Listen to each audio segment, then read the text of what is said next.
sholal subh bi jamaah faka'annama sholatul lail kullah. Jadi dia dapat pahala seperti orang ibadah sholat malam sepanjang malam. Pertanyaan kedua, kira-kira mungkin nggak kita sholat 100 rakaat? Model potongan kayak kita begini nih. Hah? Model-model potongan kayak saya gitu, kayak kita begini nih. Model nggak model potongan kayak kita ini sholat 100 rakaat, sholat tahajud, mungkin nggak? Udah, Allah gak tahu, Rasulullah sayang sama kita.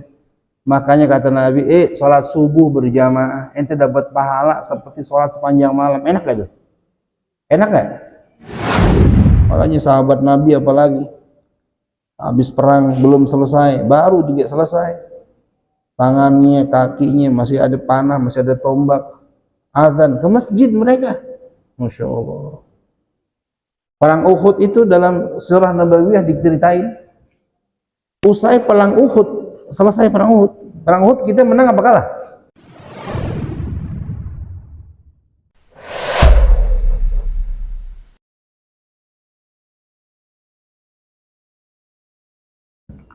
Bismillahirrahmanirrahim. Assalamualaikum warahmatullahi wabarakatuh.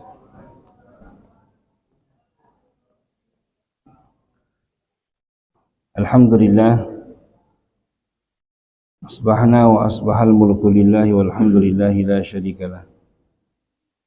Asbahna ala fitratil Islam wa kalimatil ikhlas wa ala dini nabiyyina Muhammad sallallahu alaihi wasallam wa ala millati abina Ibrahim hanifa wa ma kana minal musyrikin. Asyhadu an la ilaha illallahul malikul haqqul mubin wa asyhadu anna Muhammadan abduhu wa rasuluhu as-sadiqul wa'dil amin. Allahumma salli wa sallim wa azim wa karrim ala sayyidina Muhammadin wa ala alihi wa ashabihi ajma'in. Qala Allah Ta'ala fi kitabihil Qur'anil azim. A'udzu billahi minasyaitonir rajim. Bismillahirrahmanirrahim. Nahnu naqussu 'alaika naba'ahum bil haqq. Innahum fityatun amanu bi rabbihim wa zidnahum huda. Shadaqallahul azim. Allahumma arzuqna ilman nafi'an warzuqna fahman wa 'amalan mutaqabbalan wa rizqan halalan tayyiban katsiran mubarakan wasi'an min ghairi ta'ab wa la masyaqqah wa la dhair. Allahumma faqihna fid din, amin, wa 'allimna ta'wil. Allahumma inna na'udzubika min 'ilmin la yanfa' wa min qalbin la takhsha' wa min nafsin la tashba' wa min da'awatin la yustajabu fiha. Wa sallallahu ala Muhammadin nabiyil ummi wa ala alihi wa sahbihi wa baraka wa sallam. Walhamdulillahi rabbil alamin. Hadirin jamaah muslimin muslimat yang dirahmati Allah. Syukur alhamdulillah. Pagi ini Allah berikan kita karunia. Suaranya jelas nggak Bu?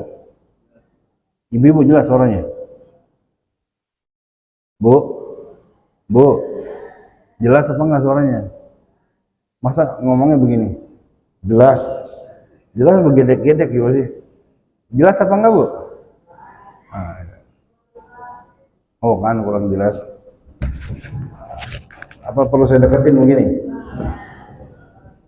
Baru tadi itu udah jelas.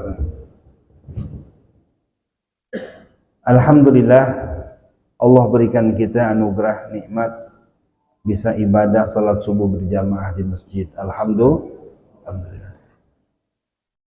Allah berikan nikmat ini tidak kepada seluruh hambanya. Berpagi-pagi lebih awal kita bangun, bahkan bisa sholat qiyamul lail, melangkahkan kaki sampai di masjid. Ini Masya Allah anugerah besar yang Allah tidak berikan kepada seluruh makhluknya. Maka rasakan betul bahwa ini adalah nikmat agung yang Allah berikan.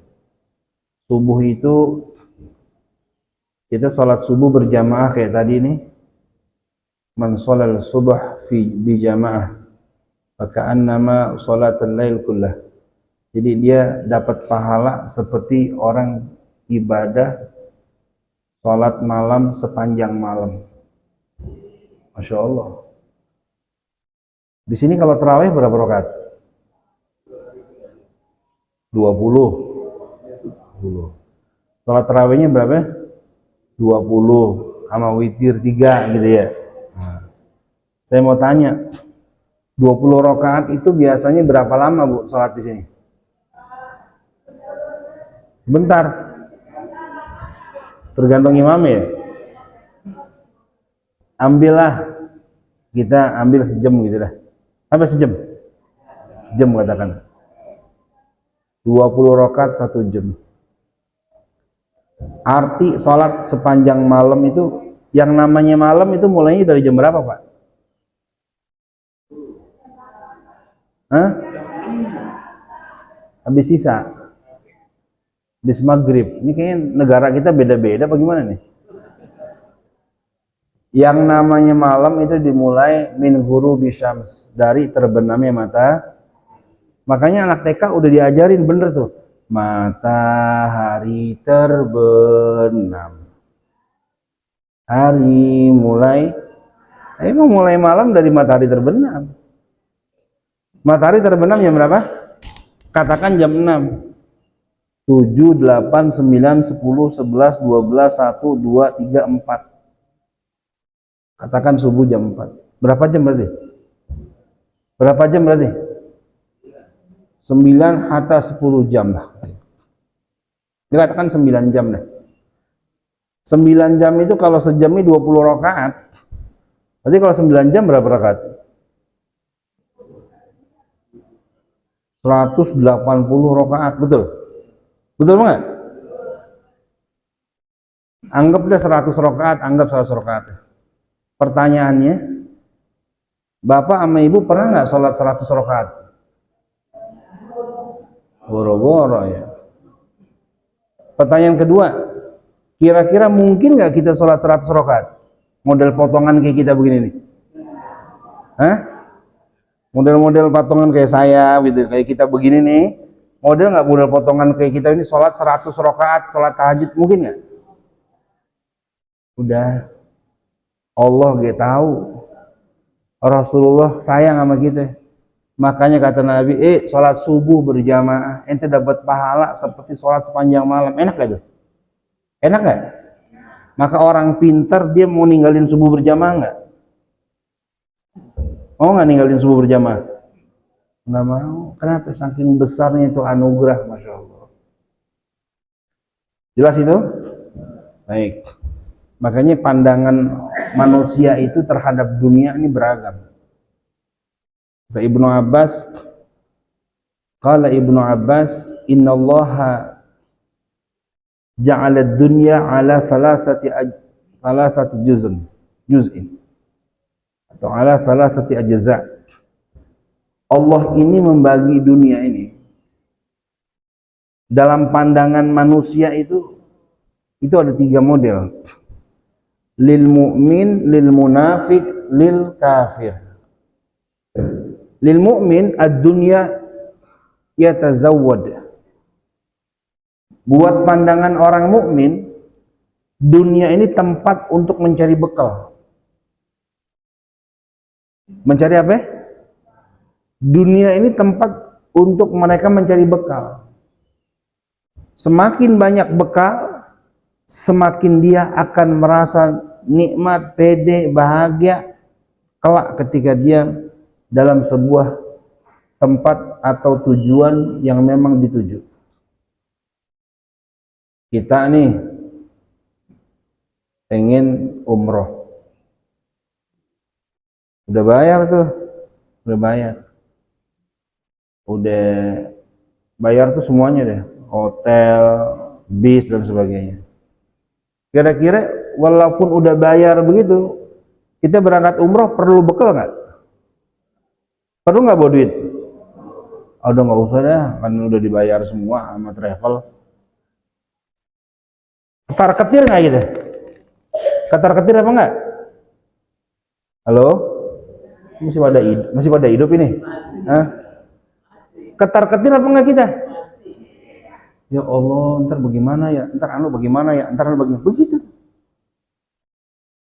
Nah kalau kita bawa bekal umroh 3 juta, 5 juta, 10 juta, mantap ya Ji. Apalagi bekal 20 juta. Bisa ngumrohin orang bisa begini. Itu satu perjalanan yang sesungguhnya kita udah dibiayain semua aja, kita masih ketar-ketir. Apalagi ini urusan ke akhirat ini. Di alam barzah, lama kita di alam barzah. Di yaumul mahsyar, berdiri kita, lama tuh kita berdiri. Sampai nanti di mana benar-benar hisab itu selesai. Sepanjang perjalanan itu bekal sangat dibutuhkan. Makanya orang mukmin itu nggak mau melewati kesempatan untuk dia bisa meraih bekal akhirat. Maka ada perintah Allah, fatazawwadu fa inna khairaz zadid. Itu diingetin terus di mimbar nih sama khatib Jumat. Oleh karena itu carilah kamu bekal. Fa inna khairaz zadid taqwa, dan sebaik-baik bekal itu adalah takwa. Itu orang mukmin tuh. Sehingga apa? Tahajud dia kejar, umroh dia kejar, sholat subuh, sholat maghrib, isya, zuhur dia kejar. Kenapa? Dunia ini tempat saya jadi bekal.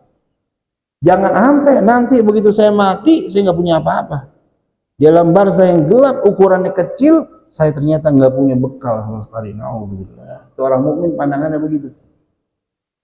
Makanya sahabat Nabi apalagi habis perang belum selesai, baru juga selesai. Tangannya, kakinya masih ada panah, masih ada tombak. Azan ke masjid mereka. Masya Allah. Perang Uhud itu dalam surah Nabawiyah diceritain. Usai perang Uhud, selesai perang Uhud. Perang Uhud kita menang apa kalah? Menang apa kalah? Perang Uhud, menang apa kalah? Menang dari mana? Menang. Perang Uhud kita kalah, Bu. Sampai yang namanya Sayyidina Hamzah, paman Nabi, tumbang. Dibelah dadanya, dimakan jantungnya sama Hindu. Kacau balau keadaan kondisi kaum muslimin, orang-orang mukmin saat selesai perang Uhud itu. Bahkan dalam sirah Ibnu Hisham dikatakan tidaklah para mujahid itu selesai dari perang Uhud kecuali pada diri dia minimal banget ada 6 luka sayatan pedang ataupun tombak ataupun panah. Masya Allah. Kita jangankan 6 luka bacok, 1 bisul aja bisa menjadi penghalang berat kita berangkat ke masjid. Betul? Betul enggak? Jangankan bisul, cantengan aja kagak ke masjid. Jangankan cantengan, sehat, bugar, waras aja adzan nggak ke masjid, ada? Ada. Ini perang Uhud para sahabat nih. Selesai perang kira-kira asar, maghrib dikumandangkan, mereka berangkat ke masjid dalam kondisi ada yang masih jahit badannya, Masya Allah. Jalannya ada yang ngesot, kenapa? Kakinya udah mau putus semuanya. Kenapa? Pada pandangan orang mukmin, dunia bukan tempat untuk selain daripada mencari yatazawwad. Tuh. Ya lawan, ngantuk kita lawan, capek kita lawan. Yang kedua, walil munafik ad-dunya, dunia di pandangan orang munafik itu yatazayyan, untuk mereka berhias. Sibuk sama menghias diri. Nggak mau dia disebut pesek, maka dia operasi plastik. Nggak mau dia kagak glowing. Apa kayak caranya biar glowing? Bila perlu lalat, pleset jadi punya kuping itu, jadi punya pipi. Kesibukan orang munafik tidak membenahi batin, tidak membenahi hati, tidak beribadah, tapi dia hanya sibuk dalam urusan-urusan menghias. Walil kafir, buat orang kafir, ad-dunya yatamata, dunia itu untuk tempat dia bersenang-senang. Makanya jangan kaget kalau kita melihat saudara-saudara kita yang non muslim, kalau bahasa sini, bahasa Indonesia, kalau bahasa Arabnya kafir, betul nggak? Kafir itu kan non muslim, betul? Mereka minum minuman keras, mereka berzina dengan sangat bebas, tukar-tukar pasangan, bukan menghalalkan, tapi pokoknya melakukan sesuatu sesuai dengan kehendak nafsunya. Kenapa? Di pandangan mereka dunia ini ya tamata, senang, udah selesai. Bahwa nanti ada kehidupan setelah mati, dia nggak percaya.